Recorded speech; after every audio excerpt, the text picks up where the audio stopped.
The city hummed with life as twilight descended, its golden haze blending with the neon lights that flickered to life. The streets pulsed with energy, couples strolling, professionals hurrying home, and cars weaving through crowded intersections.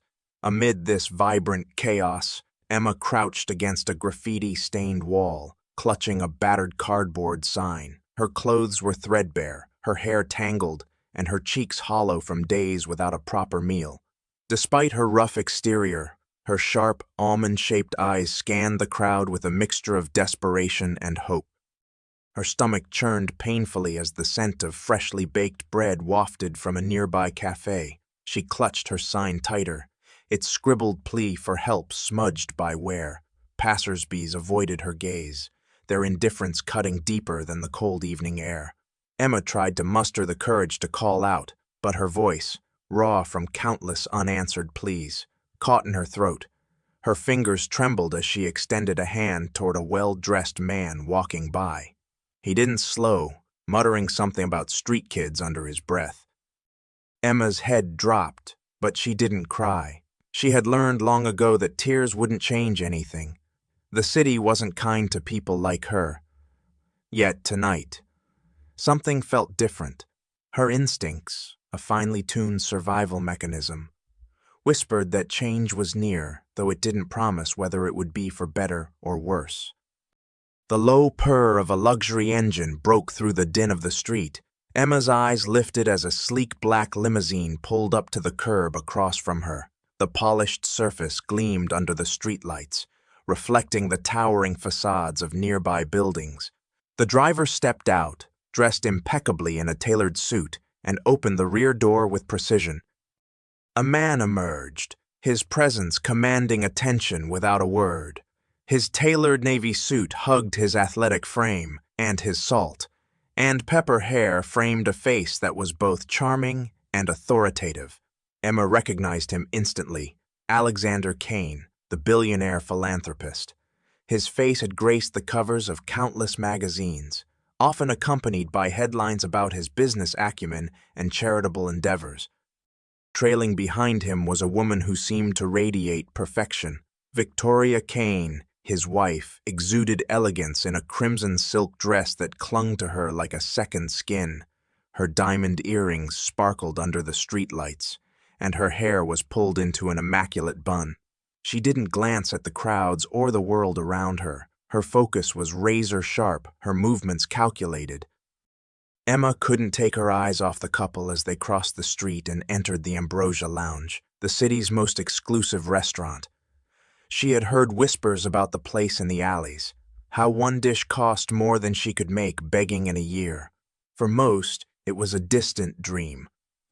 But as Emma's gaze lingered, unease settled in her chest. There was something about Victoria's expression, a fleeting shadow that crossed her face as she spoke to Alexander. Her smile was too controlled, too cold. It wasn't the type of disinterest Emma was used to seeing in the wealthy. It was something darker, more calculated. A growl from her stomach broke Emma's trance. Shaking her head, she muttered to herself, "Focus, Emma. You don't have time for this." She turned her attention back to the sidewalk, hoping to catch the kindness of a stranger. Yet, as she sat there, the nagging feeling wouldn't leave her. Her instincts told her that something about Victoria wasn't right. The thought was interrupted by the sound of an expensive engine revving down the street. Another luxury car pulled up to the restaurant, and Emma watched as more well-dressed patrons filed into the building. Her eyes wandered back to the entrance, where she saw the couple briefly silhouetted against the golden glow of the interior. Alexander was smiling, nodding politely to the maitre d', but Victoria's expression remained unreadable. Emma sighed and rubbed her arms, trying to ward off the chill creeping into her bones. She tried to convince herself it didn't matter. Rich people had their own problems, far removed from her world of survival. Still, she couldn't ignore the tight knot forming in her stomach. Moments later, a side door near the restaurant's back alley creaked open, catching Emma's attention. A staff member stepped out for a smoke break, the orange ember of his cigarette glowing faintly. The door swung shut behind him, but not before Emma caught a glimpse of the kitchen beyond. A bustling hive of activity with chefs and waiters moving like clockwork. Her curiosity sparked, and she found herself rising to her feet. She hadn't eaten anything substantial in days, and the thought of discarded scraps in the restaurant's trash was too tempting to resist. Just a quick look, she whispered to herself, slipping into the shadows of the alley. Her bare feet made no noise against the damp pavement as she approached the restaurant's rear. The smell of roasted meat and rich spices hit her like a wave, making her mouth water. She peeked around the corner and saw the staff member leaning against the wall, his back to her. Beyond him were two large dumpsters. She bit her lip, debating whether she should wait for him to leave or risk sneaking past him. As she deliberated, the side door opened again, and this time it wasn't a staff member who emerged. It was Victoria Kane. Emma instinctively pressed herself against the wall, her heart racing. Victoria glanced around the alley, her gaze sharp and calculating. Her crimson dress shimmered under the dim alley lights, a stark contrast to the grimy surroundings. Emma's breath hitched as she saw Victoria clutching a small handbag, her knuckles white against the strap. Victoria pulled the door shut behind her, then paused, her head tilting slightly, as though listening for something. Emma didn't dare move. Seconds felt like hours as Victoria adjusted her posture and opened the bag. She retrieved a small object, a dark vial, no bigger than a tube of lipstick. The liquid inside glistened faintly, and even from her hiding spot, Emma felt a chill crawl down her spine. Victoria glanced at her watch, her movements deliberate and precise. She slipped the vial back into her bag and walked toward the side entrance again, disappearing into the building without a sound. Emma exhaled shakily, her hands gripping the edges of the wall for support. Her mind raced, trying to make sense of what she had just seen. That vial, it couldn't have been anything innocent. What would someone like Victoria Kane need with something so sinister looking in a place like this? The unease that had been gnawing at her earlier now screamed at her. Her instincts were rarely wrong, and they were telling her that something terrible was about to happen. She had no idea what, but she couldn't ignore the overwhelming feeling of dread. For a brief moment, Emma thought about walking away. This wasn't her world. If something bad was happening inside that restaurant, it wasn't her problem. But the image of Alexander Kane, smiling and oblivious, flashed in her mind. If she was right, and something happened to him, could she live with herself for not trying to stop it? Her hands balled into fists as resolve hardened in her chest. No one would believe her, not a girl who lived on the streets. But she couldn't just stay silent. Taking a deep breath, Emma stepped out of the shadows, her eyes fixed on the restaurant's glowing entrance. She didn't have a plan, but she knew one thing for certain. She had to act. Emma's legs trembled as she crept toward the restaurant's back entrance, her heart pounding against her ribs. The damp air of the alley clung to her skin, mingling with the intoxicating aroma of grilled meat and freshly baked bread wafting from the kitchen. She clutched the edges of her worn jacket, trying to silence her shallow breaths. Every instinct screamed at her to turn back, to leave this world of wealth and danger behind. But the image of Victoria Kane clutching that dark vial kept replaying in her mind. Her bare feet made no sound as she approached the window that overlooked the kitchen. She pressed her back against the cold brick wall and cautiously peeked around the corner. The kitchen was a storm of activity. Chefs in pristine white uniforms called out orders. Waiters weaved through the chaos carrying trays of exquisite dishes, and pots clanged against countertops. Emma's gaze darted from face to face until she saw her. Victoria Kane stood near the far end of the kitchen, her crimson dress stark against the sterile white surroundings. She was out of place, yet no one seemed to question her presence. She moved gracefully, like she owned the room, or like she was invisible. Emma squinted, her breath fogging the cold glass. Victoria reached into her handbag and retrieved the vial again. Her gloved hands moved with the precision of someone who had done this before. The dark liquid inside shimmered faintly under the fluorescent lights. Emma's stomach churned as Victoria approached one of the counters where a chef had just plated an elaborate dish. "Please, someone notice her," Emma whispered to herself, her voice trembling with urgency. She pressed her palms against the glass, willing one of the staff members to turn around. But the kitchen workers were oblivious, too consumed by their tasks. One chef adjusted the garnish on the dish, then turned to grab something from a nearby rack. In that fleeting moment, Victoria leaned over the plate and, with a quick flick of her wrist, let a few drops of the liquid fall onto the food. The dark substance blended seamlessly with the sauce, leaving no trace of its presence. Emma's fingers curled into fists, her nails digging into her palms. Her instincts had been right. Victoria Kane was planning something unspeakable. But why? And for whom? Victoria straightened, slipping the vial back into her handbag with a practiced calm. Her face betrayed nothing, not a flicker of guilt or hesitation. She stepped back, observing the plate as if admiring a masterpiece. Then, with a serene smile, she turned and glided out of the kitchen, her high heels clicking softly against the tiled floor. Emma's breath caught in her throat. Her mind raced as she tried to piece together what she had just witnessed. That dish wasn't just another meal. It was meant for someone specific. And if Victoria had gone to such lengths, it could only mean one thing: someone's life was in danger. She leaned closer to the window, her wide eyes following the movements of the chef who picked up the plate and handed it to a waiter. The waiter, a young man with neatly combed hair, adjusted his grip on the tray and began walking toward the dining area. "No, no, no," Emma muttered, panic rising in her chest. She turned away from the window and pressed her hands to her head, trying to think. What do I do? How do I stop this? She had no voice in this world, no credibility. A street girl barging into a luxury restaurant and accusing the owner's wife of attempted murder. They would laugh at her. Or worse, throw her out before she could say a word.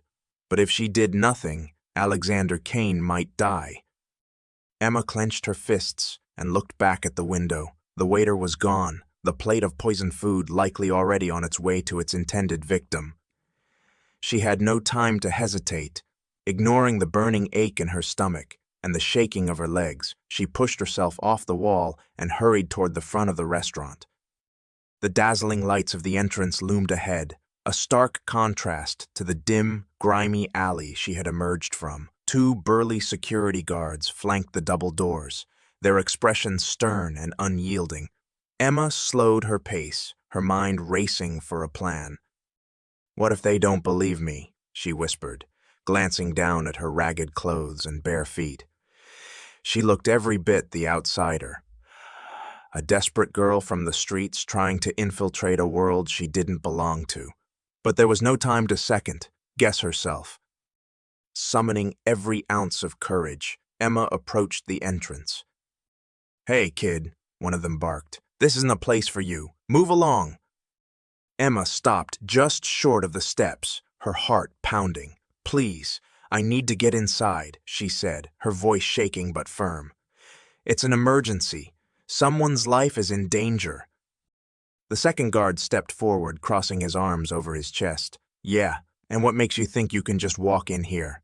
Who are you?" Emma's chest tightened. She wanted to scream, to tell them everything, but the words caught in her throat. The image of Victoria's serene smile as she poisoned the food flashed in her mind, fueling her resolve. "You don't understand!" she shouted, her voice breaking. "There's poison in the food! I saw her put it in!" The guards exchanged skeptical glances. One of them chuckled, shaking his head. "Poison? What are you talking about, kid? You've got the wrong place." Emma stepped forward, desperation etched across her face. I'm telling the truth. If you don't let me in, someone's going to die. The first guard raised a hand, blocking her path. That's enough. Get out of here before I call the police. Emma's fists trembled at her sides. She glanced past the guards to the dining area visible through the glass doors. She could see Alexander Kane seated at a table near the center of the room, laughing as he chatted with another man. The plate of food rested in front of him, untouched. For now, her breath hitched. Time was running out. If she didn't act now, it would be too late. "Listen to me," Emma yelled, her voice cracking. "The woman who just went inside, Victoria Kane, she put something in his food. I saw her with my own eyes." At the mention of Victoria's name, the guard stiffened. The first guard's expression darkened. "You're done, kid. That's enough out of you." He reached for Emma's arm, but she jerked away, her eyes wild with panic. "You have to believe me. Just stop him from eating it. That's all I'm asking." The second guard grabbed her by the shoulders, his grip firm and unyielding. "You've caused enough trouble. Time to go." Emma thrashed against him, her voice rising in desperation. "No, you don't understand. He's going to die if you don't let me in." The doors behind them swung open, and a group of patrons stepped out, their laughter filling the air. Emma seized the moment, slipping out of the guard's grasp and darting toward the entrance. "Hey!" the guard shouted, lunging after her. Emma's feet barely touched the ground as she bolted through the doors, her eyes locked on Alexander Kane. The dining room buzzed with quiet conversations and the clinking of silverware, but to Emma it was a blur. Her focus was singular, reaching him before it was too late. She opened her mouth to shout, but before the words could escape, a heavy hand clamped down on her shoulder. The guards had caught her.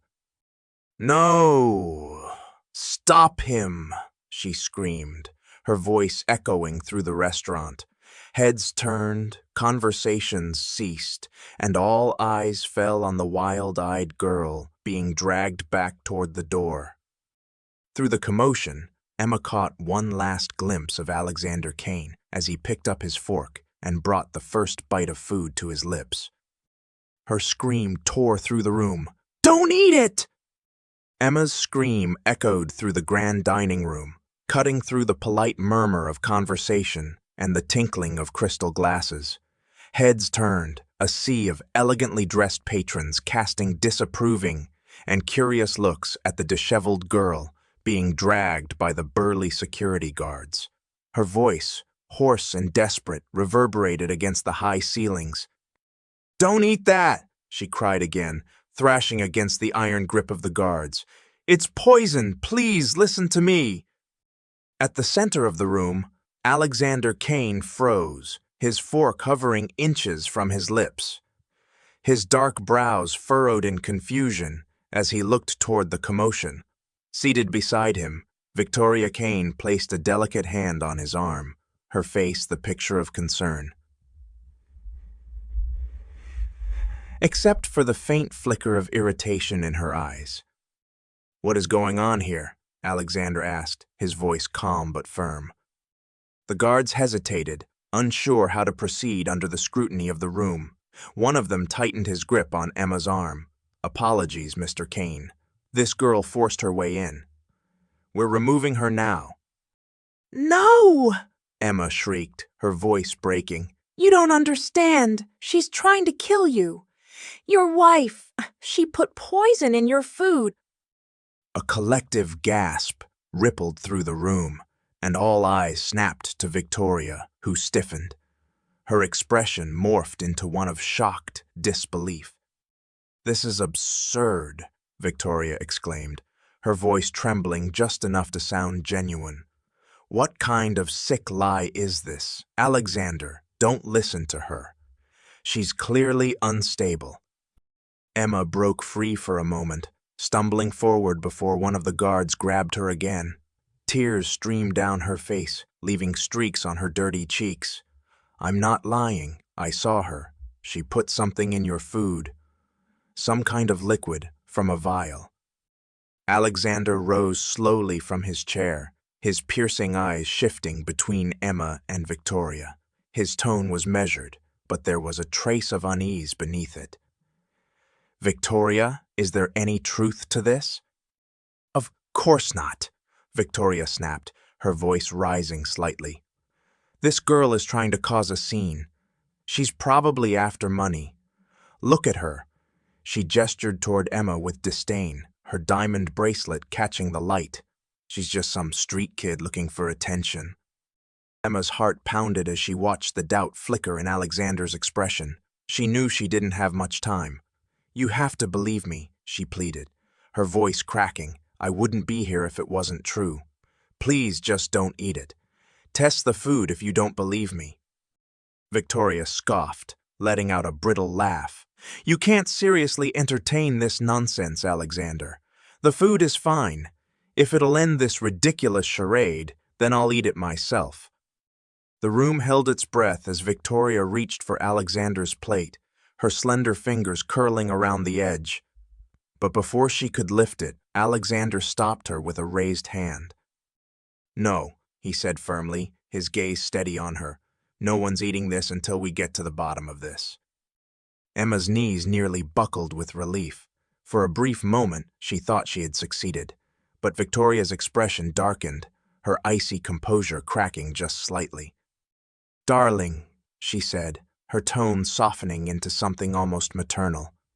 Don't let this girl manipulate you. You're letting her get into your head. She's trying to ruin our evening. I'm not manipulating anyone, Emma shouted, her desperation giving way to anger. She's lying. I saw her put poison in that plate. If you don't believe me, just test it. The murmurs in the room grew louder, a cacophony of whispers and speculation. A waiter standing nearby looked uneasy, his gaze darting between Alexander and the guards. Should I call the police, sir? One of the guards asked, his grip still firm on Emma's arms. Emma panicked, twisting in their grasp. Please, don't arrest me! Just test the food, that's all I'm asking. Alexander held up his hand again, silencing everyone.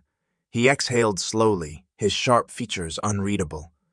Finally, he turned to the waiter. Get the manager, he ordered, and have someone bring the plate to the kitchen for testing. Victoria's mask slipped for the briefest moment, her jaw tightening.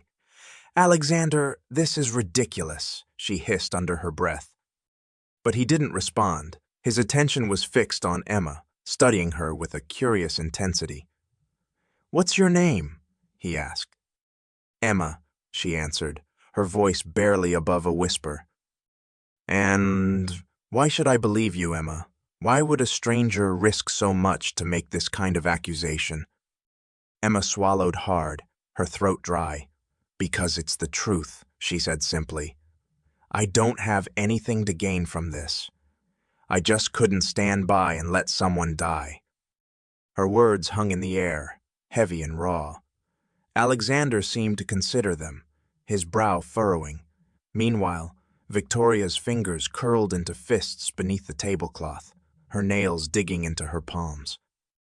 The manager arrived, his expression one of barely concealed panic. Is there a problem, Mr. Kane? Yes, Alexander said, gesturing to the plate. I want this tested immediately, and discreetly.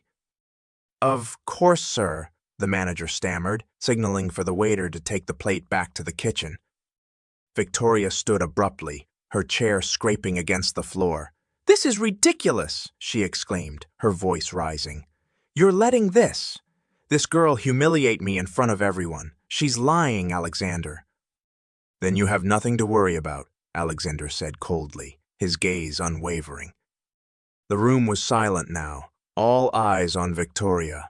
She opened her mouth to respond, but no words came. Her chest rose and fell with shallow breaths, her composure unraveling. Minutes passed like hours as the tension in the room grew unbearable. Emma felt like her heart might burst from the pressure. The guards still held her tightly, their grip a constant reminder of how precarious her situation was. Finally, The waiter returned, his face pale. He leaned down and whispered something in the manager's ear. The manager's expression hardened as he turned to Alexander. "Sir," he said carefully, "the results were inconclusive, but the chef believes there may have been an unusual substance in the sauce. We'll need further testing to be certain." A collective gasp rippled through the room. Victoria's face went white, her hand flying to her chest as though she had been struck. "That's impossible," she snapped. "This is a mistake. The kitchen staff must have done something wrong." Emma felt a surge of vindication, but it was short-lived. One of the guards tightened his grip on her arm, shaking his head. "Doesn't prove anything," he muttered. Alexander stared at the plate, his expression unreadable. Finally, he turned to Victoria, his voice low but cutting. "Victoria, do you have anything to say about this?" Her lips parted, but no sound came. Her eyes darted around the room, searching for an escape. "You can't possibly think I had anything to do with this," she said, her voice shaking. "Alexander, it's me, your wife." But the doubt in his eyes was unmistakable. He stepped back from her, as though seeing her for the first time. Before anyone could react further, the piercing wail of police sirens filled the air. Emma's heart sank. She knew what was coming next, and no matter how hard she tried to prepare herself, she couldn't stop the wave of fear that crashed over her. The guards began pulling her toward the door, her protests drowned out by the growing chaos. She turned one last time, her tear-streaked face pleading with Alexander. "Please," she begged, her voice cracking, "you have to believe me." But as the sirens grew louder, Emma knew her words were fading into the din, swallowed by a world that refused to listen. Emma sat in the cold, dimly lit interrogation room, her hands trembling as she clutched the edges of the metal chair. The fluorescent light above flickered intermittently, casting harsh shadows on the pale gray walls. She had been here for hours, it seemed, though there was no clock to confirm it. The silence was oppressive, broken only by the occasional murmur of voices outside the door. Emma's heart pounded as her mind replayed the chaotic scene at the restaurant. The look in Alexander Kane's eyes, the doubt, the fear, haunted her. The door creaked open, and Detective Marcus Harlan stepped in, his expression a mix of wariness and suspicion. He was a tall man with a thick mustache and sharp gray eyes that seemed to see right through her. He carried a clipboard and a cup of coffee, which he set down on the table with deliberate slowness. Emma flinched at the loud clink it made against the metal surface. "So," he began, pulling out the chair across from her and sitting down with a heavy sigh. "Emma, is it? Let's start from the top. Why don't you tell me exactly what happened tonight?" Emma licked her dry lips, her voice trembling as she spoke. I saw her, Victoria Kane. She put something in his food. I swear I saw it with my own eyes. Detective Harlan raised an eyebrow, his pen hovering over the clipboard. "You're saying the wife of Alexander Kane, one of the most respected men in this city, tried to poison him. Do you realize how ridiculous that sounds?" "It's not ridiculous," Emma blurted, leaning forward. "I saw her. She had a vial of some dark liquid, and she poured it onto his plate. I was outside the kitchen window." Harlan leaned back in his chair, studying her. His expression was unreadable, but there was a faint trace of skepticism in his eyes. "And why exactly were you at the restaurant? A place like the Ambrosia Lounge isn't exactly welcoming to." He gestured vaguely at her tattered clothes and disheveled appearance. "People in your situation." Emma flushed, her fingers tightening into fists. "I wasn't trying to cause trouble." "I was just looking for food." "I didn't plan any of this. I just happened to see her, and I had to stop it." The detective scribbled something on his clipboard, his pen scratching loudly against the paper. You're telling me you risked barging into a room full of rich, powerful people. No, they'd probably kick you out, just because you thought you saw something suspicious. Yes, Emma said, her voice rising in frustration.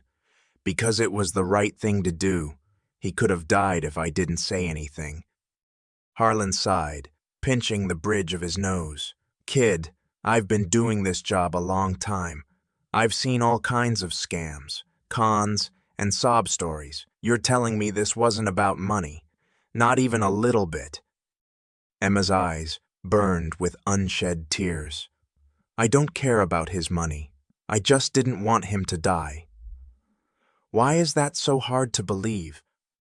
The detective tapped his pen against the clipboard, his gaze softening slightly, because people don't usually stick their necks out for strangers, especially not someone like Alexander Kane. He's got more security around him than a politician. Before Emma could respond, the door swung open again, and a new figure entered. Emma's heart sank as she recognized Victoria Kane, dressed in a perfectly tailored black coat and heels that clicked sharply against the floor. She exuded an aura of authority and control. Her face was a mask of concern, but Emma could see the malice lurking just beneath the surface. "Detective," Victoria said, her voice smooth and composed. "I came as soon as I heard.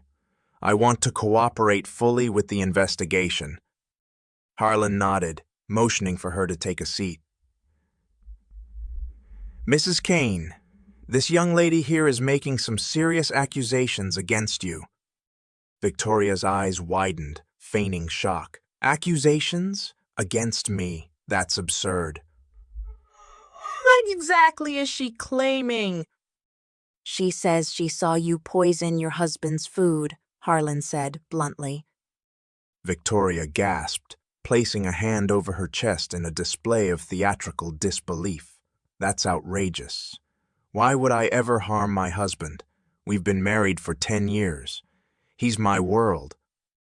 Emma clenched her jaw, her fists trembling with anger. "You're lying. You had a vial. I saw you use it in the kitchen." Victoria turned her sharp gaze on Emma, her expression a mixture of pity and disdain. "Sweetheart, I understand you've had a difficult life, but accusing someone like me without evidence, it's dangerous."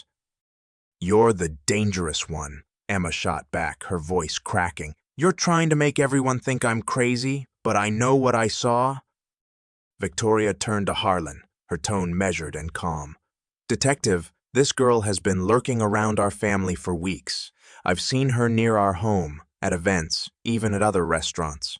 I didn't say anything before, because I thought she was just a harmless beggar, but now I see she's been stalking us." "That's not true," Emma shouted, her voice rising in desperation. "I've never stalked anyone. I didn't even know who you were until tonight." Harlan held up a hand to silence them. "Enough. Mrs. Kane, you mentioned wanting to cooperate. Do you have any reason to believe this girl might be targeting you or your husband?" Victoria nodded solemnly. "She's likely part of one of those street gangs. They send children to distract wealthy people while they rob them. It's a common tactic. I wouldn't be surprised if that's what's happening here." Emma's chest tightened as the walls seemed to close in around her. She felt like she was drowning, every word Victoria spoke pulling her deeper under. "You're lying," she whispered, her voice barely audible. "Why are you doing this?" Victoria leaned closer, her eyes glinting with malice that only Emma could see. "Because, my dear," she murmured, just loud enough for Emma to hear, "you're an inconvenience." Emma's stomach churned, and she turned to Harlan, her voice frantic. "Please, you have to believe me. Test the food. Check her bag for the vial. She's trying to frame me." Harlan hesitated, his brow furrowing as he glanced between the two women. "We'll look into it," he said, though his tone lacked conviction. Victoria rose gracefully, smoothing her coat. "Thank you, Detective. I trust you'll handle this appropriately. My husband is still recovering, and I need to be by his side." As she left, Emma's heart sank further. She turned to Harlan, tears streaming down her face. "You can't let her get away with this," she pleaded. But the detective's expression remained neutral. "We'll see," he said flatly, gesturing for the officers to take her back to her holding cell. Emma didn't fight as they escorted her out. Her legs felt heavy, her mind a storm of frustration and despair. Locked behind the cold steel bars of her cell, she curled up on the bench, her body trembling. The weight of hopelessness pressed down on her, suffocating and unrelenting. As the hours dragged on, she stared at the small, barred window high above, the faint moonlight casting pale beams across the floor. "Why does no one ever believe me?" she whispered to the empty room, her voice breaking. But even as her tears fell, a spark of determination flickered in her chest. She couldn't let it end here, no matter how impossible it seemed. She had to find a way to prove the truth, because if she didn't, no one else would. Hours stretched into an eternity for Emma as she sat in her cold, cramped cell. Every second felt like a hammer pounding against her fragile hope. She replayed the events of the evening in her mind, dissecting every moment, every detail she could remember.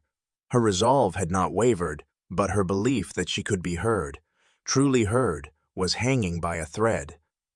Her thoughts were interrupted by the echo of approaching footsteps. The sound of keys jangling against metal sent a chill down her spine.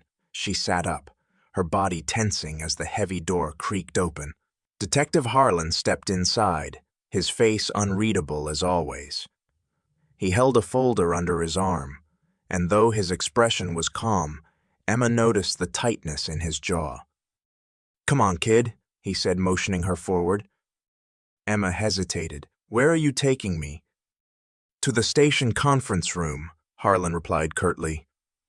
Confused but too drained to protest, Emma followed him. Her wrists were cuffed, the cold metal biting into her skin as she shuffled down the dimly lit corridor. When they reached the conference room, Harlan opened the door, revealing someone she didn't expect to see. Alexander Kane was sitting at the table. His face was pale, his movements stiff, but his piercing eyes locked onto Emma the moment she entered. The sight of him alive sent a wave of relief crashing over her, but it was quickly replaced by apprehension. "Sit down," Harlan said, guiding her to the chair opposite Alexander. Emma hesitated, her heart pounding, before lowering herself into the seat. Alexander looked at her for a long moment, his gaze unreadable. Finally, he leaned forward, resting his hands on the table. "Emma, isn't it?" he asked, his voice softer than she had expected. She nodded, unsure what to say. "I need you to tell me everything," Alexander continued, his tone calm but insistent. "From the beginning, what you saw, what you know. Don't leave anything out." Emma's throat tightened. She glanced at Detective Harlan, who gave her a slight nod as if to say, "Go ahead." Taking a deep breath, she recounted the events of the evening, the moment she saw Victoria in the alley, the vial of liquid, the scene in the kitchen, and her desperate attempt to stop him from eating the food. Alexander listened intently, his expression shifting from curiosity to concern. When she finished, he sat back in his chair, exhaling slowly. "I remember you," he said quietly. "You were there, you were shouting." Emma's chest tightened. "Because I couldn't let you die," she whispered. Alexander's gaze lingered on her for a moment before he turned to Harlan. "Have you tested the food yet?" "We're waiting on the full toxicology report," Harlan replied. "But preliminary results showed something unusual in the sauce. Not enough to be conclusive, though." Emma sat up straighter. "That's proof, isn't it?" Harlan shook his head. "Not enough to charge anyone. And without that vial you mentioned, there's no direct evidence linking Mrs. Kane to the plate." Emma's shoulders slumped, but Alexander's jaw tightened. What about the kitchen staff? Someone must have seen something. We questioned them, Harlan said, but no one remembers seeing Victoria in the kitchen. She's too smart to leave a trail. Emma felt a surge of frustration. She was there. I saw her. Why doesn't anyone believe me? I believe you, Alexander said suddenly, his voice steady. Emma froze, her eyes widening. You do? He nodded. I don't remember everything clearly, but I know you were trying to save me. And the more I think about it, the more. Things don't add up with Victoria. Harlan raised an eyebrow. What are you saying, Mr. Kane? Alexander hesitated, his fingers drumming against the table. There have been signs, he admitted. Little things I've ignored for too long. Suspicious bank transactions. Changes in her behavior. And now this. Emma's pulse quickened. Then we have to find that vial. It's the only way to prove what she did. Alexander's expression hardened with resolve. I'll make sure we do. The following day, Alexander launched his own investigation. Using his resources, he dug into every aspect of Victoria's life that he had previously dismissed. He hired private investigators to track her recent movements, review security footage, and interview former staff members. What they uncovered painted a chilling picture. Victoria had been siphoning money from their joint accounts into secret offshore accounts. Her behavior at high-profile events had been increasingly erratic, though carefully hidden behind her polished exterior. And most damning of all, a former maid came forward, claiming that she had seen Victoria mixing unknown substances into drinks on multiple occasions, though she had been too afraid to speak out before. Meanwhile, Detective Harlan followed up on Emma's lead. A thorough search of Victoria's belongings revealed nothing at first. But persistence paid off when an investigator discovered a hidden compartment in one of her designer handbags. Inside, they found the vial Emma had described. Toxicology tests confirmed it contained traces of a rare, slow-acting poison, enough to incapacitate but not kill immediately. The vial was damning evidence, tying Victoria directly to the attempted poisoning. When Harlan brought the news to Emma, she felt a wave of relief so powerful it nearly brought her to tears. I told you, she said, her voice trembling. I told you she did it. Yeah, kid, Harlan said gruffly, though there was a hint of respect in his tone. You did. The walls were closing in on Victoria Kane. Word of the investigation had leaked to the media, and reporters swarmed outside her mansion, eager for a statement. Victoria, however, remained tight-lipped, hiding behind her lawyers and refusing to cooperate with the police. But Alexander wasn't done. Armed with the evidence against her, he confronted Victoria in their home. Why, Victoria? He demanded, his voice heavy with anger and betrayal. Why would you do this? Victoria's mask of composure cracked, her eyes flashing with cold fury. You want to know why? She spat. Because I'm tired of being the perfect little wife while you control everything. The money, the power, it's always been yours, hasn't it? Well, I wanted my share. Alexander stared at her, his disbelief giving way to grim realization. You were willing to kill me for it. I didn't plan to kill you, Victoria snapped. Just make you weak enough to sign over control. It was supposed to be clean, quick. But that street girl ruined everything. Alexander's jaw tightened, his disgust evident. You won't get away with this. Victoria let out a bitter laugh. You think anyone will believe a street kid and a bitter husband over me? I've built this life, Alexander. I've built this life, Alexander. I've played my role perfectly. They'll never see me for what I really am. But for the first time, Victoria's confidence was misplaced. The evidence was overwhelming, and her confession, captured by a discreet recording device Alexander had planted, sealed her fate. Later that evening, Emma was released from custody. She stepped out into the cool night air, the stars above shimmering like tiny beacons of hope. Alexander was waiting for her by his car. "You did it," Emma said quietly, her voice thick with emotion. "No," Alexander replied, shaking his head. "We did it." Emma managed a faint smile, the weight of the past few days beginning to lift. For the first time in what felt like forever, she allowed herself to believe that things could change. "Thank you," she said simply. Alexander placed a hand on her shoulder. "It's me who should be thanking you. You saved my life, Emma, and I'm not going to forget that." As they stood there side by side, Emma realized that the truth had come to light, not just about Victoria, but about her own strength. She had been heard, and that was only the beginning. The courtroom was packed. Rows of spectators, journalists, and legal professionals filled every seat, their eyes glued to the front where the trial of Victoria Kane was about to begin.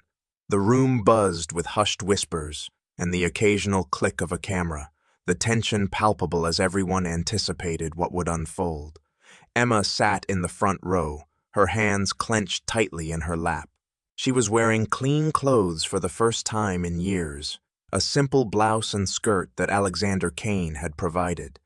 But she still felt out of place, small amidst the grandeur of the courtroom. At the defendant's table, Victoria Kane sat with her team of high-powered lawyers. Her crimson dress had been replaced by a muted gray suit, her hair tied back in a severe bun.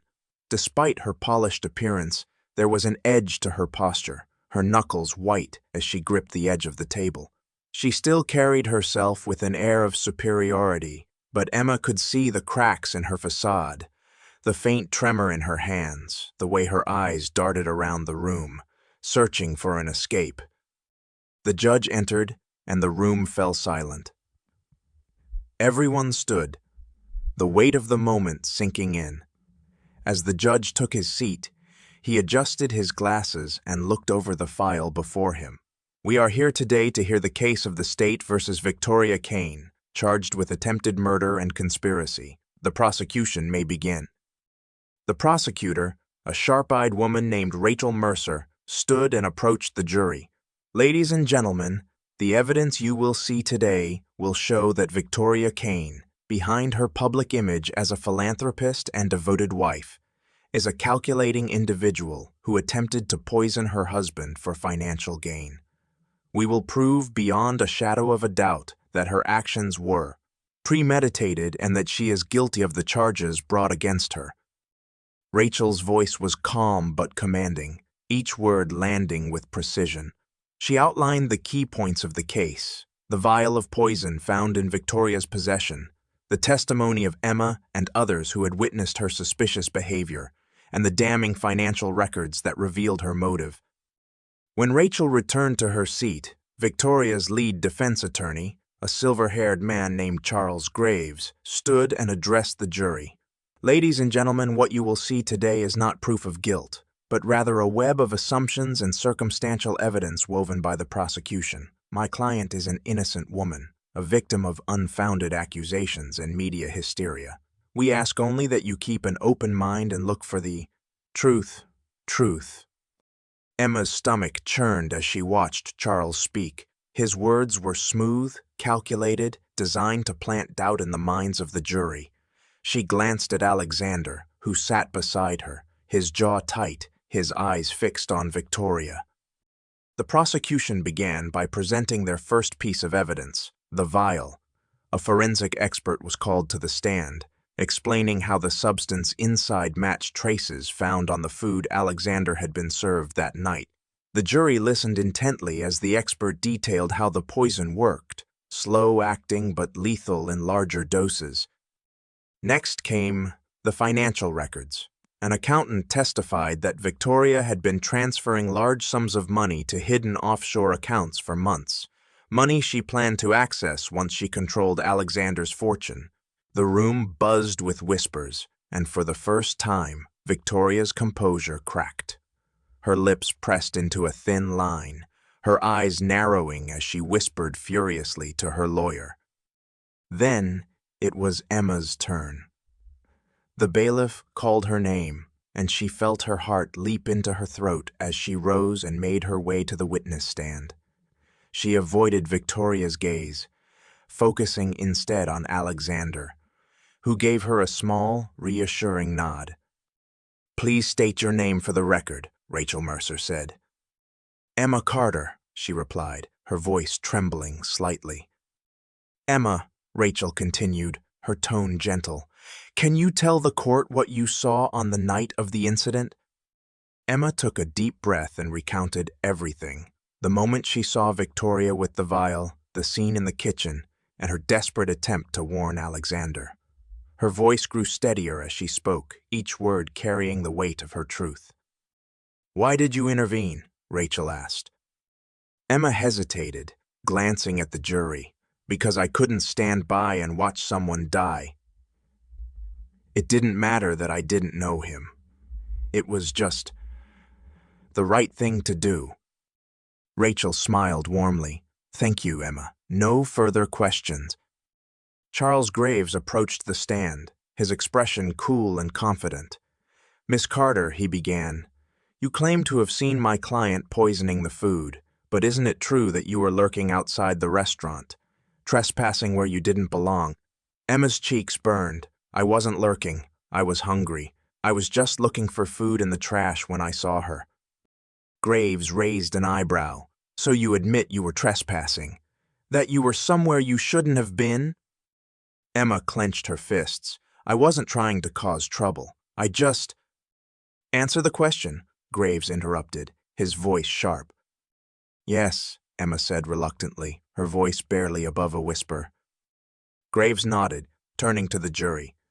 "And yet, we're supposed to take your word as fact, despite the fact that you have no home, no job, and no credibility?" "Objection," Rachel said, rising to her feet, badgering the witness. "Sustained," the judge said, though the damage was already done. Emma's hands trembled as she left the stand, but Alexander reached out and gave her arm a reassuring squeeze. "You did great," he whispered. The trial continued for hours, each side presenting their case. Witnesses were called, including a former maid who testified to Victoria's manipulative behavior and a chef who remembered seeing her near the kitchen that night. The evidence against Victoria was mounting, but her defense team fought back fiercely, sowing doubt wherever they could. Finally, the time came for closing arguments. Rachel Mercer stood before the jury, her voice firm and resolute. "Victoria Kane thought she could get away with this," she said. "She thought her wealth, her power, and her influence would shield her from the consequences of her actions. But tonight, you have the chance to prove her wrong. You have the chance to prove her wrong. You have the chance to show that justice applies to everyone, no matter how powerful they are." Charles Graves followed, his tone measured. "Ladies and gentlemen, the prosecution has presented you with a narrative, not facts. They have relied on the word of a desperate girl with no credibility and a series of coincidences that don't amount to proof. My client is innocent, and I trust you will see that." The jury was dismissed to deliberate. Hours passed, the tension in the room growing unbearable as everyone waited for the verdict. Emma sat on the edge of her seat, her heart pounding with every tick of the clock. Finally, the jury returned. The foreman stood, his expression solemn as he read the verdict. "On the charge of attempted murder, we find the defendant, Victoria Kane, guilty." The room erupted in murmurs as Victoria's face twisted in shock and fury. She stood, shouting at the jury. "She's a mistake. I'm innocent. You'll regret this." The judge banged his gavel. "Order, Mrs. Kane, you will have your chance to appeal, but for now, you are remanded into custody." Victoria was escorted out of the courtroom, her cries echoing down the hall. Emma watched her go, a strange mixture of relief and sadness washing over her. The truth had come out, but it had come at a cost. As the courtroom emptied, Alexander turned to Emma, his voice quiet but firm. "You saved my life," he said, and you gave me the courage to face the truth. Thank you." Emma managed a small smile, her heart finally feeling a little lighter. "I just did what I had to do," she replied. But deep down, she knew this was only the beginning of her journey. The truth had been revealed, and now she had the chance to start anew. The days following the trial passed in a blur for Emma. She had spent so long living in the shadows of the city, unseen and unheard, that stepping into the light felt overwhelming. For the first time, people noticed her, not as a nuisance or a burden, but as a girl who had saved a man's life and revealed the truth about a dangerous woman. The newspapers hailed her as a hero, though the headlines often glossed over the years of hardship she had endured to get here. Alexander Kane had made good on his promise to help her. He offered her a room in his sprawling estate, a place she couldn't have imagined even in her wildest dreams. The first night, Emma barely slept. Afraid someone would throw her back out onto the streets. The bed was too soft, the sheets too clean, and the room too quiet compared to the constant hum of the city. But as the days passed, she began to relax, her body slowly trusting the safety that her mind couldn't yet believe. Alexander was patient with her. Despite his wealth and power, he treated her with kindness, as if they were equals. One evening, as they sat on the veranda overlooking the estate's vast gardens, he handed her a steaming cup of tea and spoke gently. "Emma," he began, "you've been given a second chance, and I want you to know that I'm here to support you, no matter what path you choose." She hesitated, staring down at the cup in her hands. "I don't even know where to start," she admitted. "I've spent so long just surviving. I've never thought about what I want." Alexander smiled softly. "Then, let's start there. What would you do if you didn't have to worry about where your next meal was coming from? If the world didn't see you as just a street kid?" Emma blinked back the sting of tears, the weight of the question settling in her chest. "I'd learn," she said after a moment. "I'd go to school. I've always wanted to read books, real books, not just the scraps of magazines I'd find in the trash. I want to understand things, and maybe one day help others like me." Alexander nodded, his expression thoughtful. "We can make that happen." The very next day, Alexander arranged for Emma to begin private tutoring. Her tutor, Mrs. Callahan, was a warm yet firm woman who approached teaching with the same determination Emma had relied on to survive the streets. At first, the lessons were overwhelming. Emma struggled to focus, her mind conditioned to remain on high alert for danger. But as the weeks turned into months, she began to thrive. She devoured books on history, science, and literature, her curiosity ignited by the endless possibilities they offered. Meanwhile, Alexander was undergoing his own transformation. The trial had not only exposed Victoria's betrayal, but also forced him to confront the cracks in his seemingly perfect life.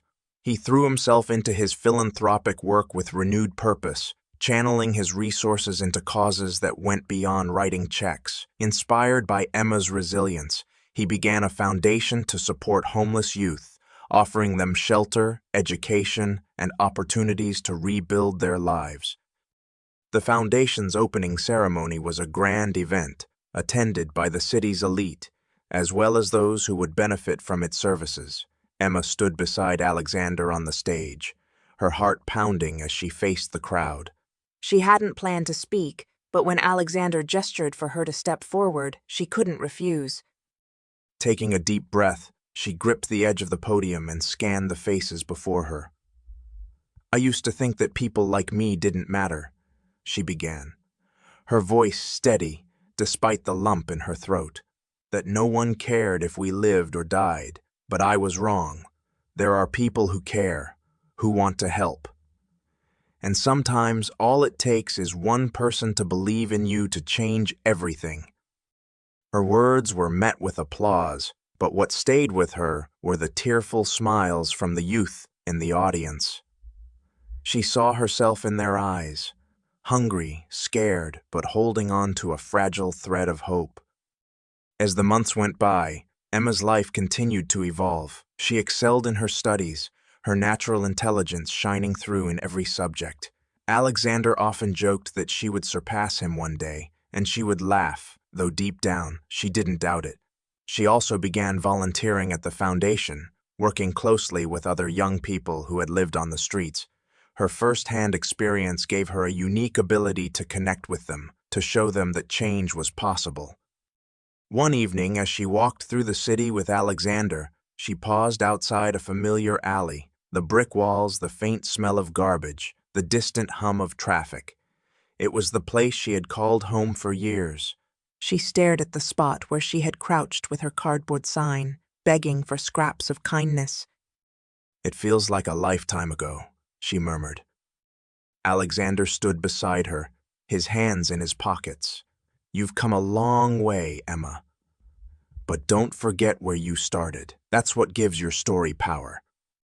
She nodded, her gaze lingering on the shadows.